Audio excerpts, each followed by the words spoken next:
ज्योति मौर्य अपने पद का दुरुपयोग करते हुए मेरी 9 साल की बेटियां हैं सर, मेरी बेटियों से मिलने नहीं दिया जा रहा है।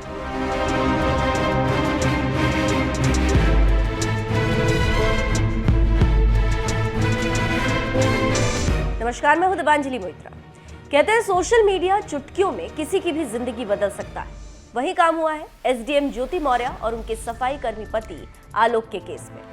सोशल मीडिया पर जो पति आलोक ने बताया सुनाया, दुनिया वो सच मान बैठी। लेकिन क्या यही सच है जो बताया और सुनाया जा रहा है? क्योंकि ये मामला अभी शुरू नहीं हुआ, ये मामला काफी पहले से चल रहा है और कानूनी तरीके से चल रहा है। लेकिन सच्चाई क्या है वो अब तक भी आंखों से ओझल है।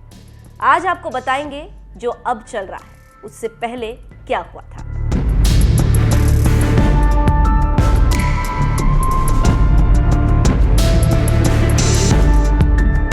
एसडीएम ज्योति मौर्य और आलोक मौर्य लगातार टीवी डिबेट का हिस्सा हैं। पूरे देश में चर्चा चल रही है कि कौन सच्चा है, कौन झूठा है, किसने साजिश रची और कौन किसके जाल में फंसा।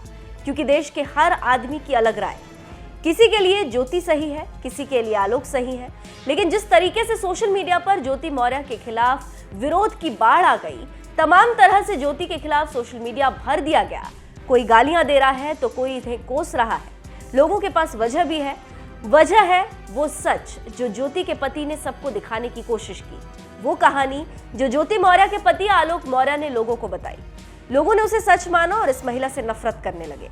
इसका एक और बड़ा कारण यह भी है कि आलोक खुलकर मीडिया से बात कर रहा है और एसडीएम बात करने से कतरा रही है। एसडीएम ने इसे अपना पर्सनल मामला बताया है और किसी भी तरह की सफाई देने से मना कर दिया। यही वजह है कि आलोक के प्रति लोगों की सहानुभूति बढ़ गई और एसडीएम विलन बन गई। लेकिन अब एक सीधा सवाल है कि क्या ज्योति मौर्य दोषी है? क्या सच में दोषी हैं ज्योति मौर्य? आलोक जो दुनिया को बता रहा है, क्या वो दुष्प्रचार है? क्या इस दुष्प्रचार के लिए आलोक ने मीडिया का सहारा लिया है? क्या ये सब गढ़ा गया है? लेकिन किसी भी नतीजे पर पहुंचने से पहले जान लीजिए कि इस मामले में अब तक जांच भी पूरी नहीं हुई है और न ही किसी के खिलाफ कोई पुख्ता सबूत हाथ लगे। पीसीएस अधिकारी के पति आलोक मौर्य का सच क्योंकि सोशल मीडिया पर वायरल हुआ तो लोगों ने उसे जाना। लेकिन इस तस्वीर का एक और पक्ष भी है। किसी निष्कर्ष में पहुंचने से पहले उससे जानना भी जरूरी है। ये जरूरी है कि केस दोनों पक्षों का जाना जाए, क्योंकि इस मामले के हाईलाइट होने से पहले ही ज्योति मौर्य की तरफ से एक एफआईआर दर्ज करवाई गई थी। लेकिन लोग ये भी कह रहे हैं कि ज्योति ने अपने रसूख का फायदा उठाकर मामला दर्ज करवाया था। सुनिए क्या कहती है ज्योति मौर्य की एफआईआर। ज्योति की एफआईआर ने बयां किया दूसरा पहलू। ज्योति की जो एफआईआर है वो इस हाईलाइट से पहले ही दर्ज की जा चुकी है। जब ये एफआईआर दर्ज हुई थी तब तक ना तो कोई ज्योति मौर्य को जानता था और ना ही आलोक को जानता था। इस एफआईआर में ज्योति ने शिकायत की है कि शादी के बाद से ही दोनों पति पत्नी के बीच रिश्ते ज्यादा अच्छे नहीं रहे। वजह थी दहेज। शादी के बाद ससुराल वाले उसके मायके वालों से फॉर्च्यूनर कार की मांग कर रहे थे। ज्योति ने बताया कि इन्हीं सब बातों से परेशान होकर उसने खुद पढ़ाई करके पीसीएस की परीक्षा पास की। लेकिन उसके पति और ससुराल वालों का उसे तंग करना जारी रहा।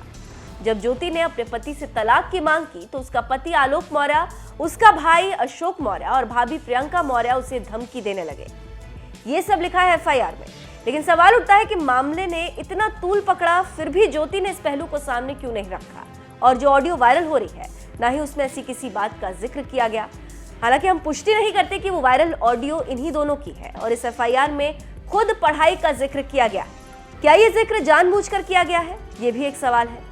सामने सवालों का पहाड़ है, लेकिन जवाब के नाम पर कुछ नहीं मिल रहा। लेकिन यहाँ ये भी ध्यान देने वाली बात है कि मनीष दुबे, जिसके कारण ये सारा विवाद खड़ा हुआ, वो भी जल्द निलंबित हो सकते हैं, क्योंकि विभागीय जांच में मनीष दुबे दोषी पाए गए।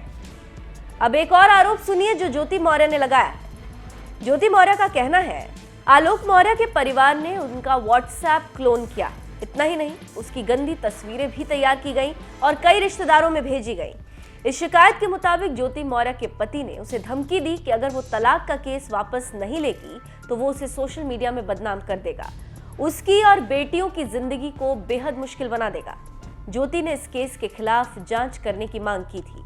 लेकिन आलोक मौर्य का आरोप है कि ज्योति का अफेयर चल रहा है मनीष दुबे के साथ, जो कि शादीशुदा है, और ये दोनों मिलकर उसे मरवाना चाहते हैं। अब ज्योति पर इतने आरोप लगने के बाद सिर्फ एक सवाल है जो ज्योति के पक्ष में जाता है, और वो है कि अगर ज्योति का अफेयर चल रहा था तो फिर आलोक पहले मीडिया के सामने क्यों नहीं आया? क्यों आलोक मौर्य ने ज्योति के एफआईआर के बाद ही ज्योति के खिलाफ मोर्चा खोला? सबसे बड़ी बात, अगर मामले की जांच चल रही थी और दोनों पक्षों ने केस किया हुआ था तो सोशल मीडिया पर क्यों अपनी पत्नी को बदनाम किया? इस केस में क्या सच है, फिलहाल ये कहना मुश्किल है, क्योंकि मनीष की जितनी भी बातें सुनी गई हैं वो भी इसी ओर इशारा करती है कि दोनों के बीच कुछ तो जरूर है। और दूसरी बात, पहले भी मनीष दुबे के खिलाफ कई केसेस चल रहे हैं। एक तो खुद महिला होमगार्ड ने लगाया। महिला होमगार्ड का कहना है कि मनीष दुबे ने उसे अकेले मिलने के लिए बुलाया था। इतना ही नहीं, यहाँ ज्योति भी सवालों से घिरती है कि अगर उनसे दहेज मांगा जा रहा था तो वो पहले पुलिस के पास अपनी शिकायत को लेकर क्यों नहीं गई? सवाल तमाम है, लेकिन जवाब के नाम पर सिर्फ जांच है। दोनों शिकायतों पर जांच जारी है। जांच की रिपोर्ट आने के बाद ही ज्योति मौर्य वर्सेस आलोक मौर्य केस की हकीकत सामने आएगी। आप दोनों के इन आरोपों पर क्या राय रखते हैं, हमें कमेंट करके जरूर बताएं।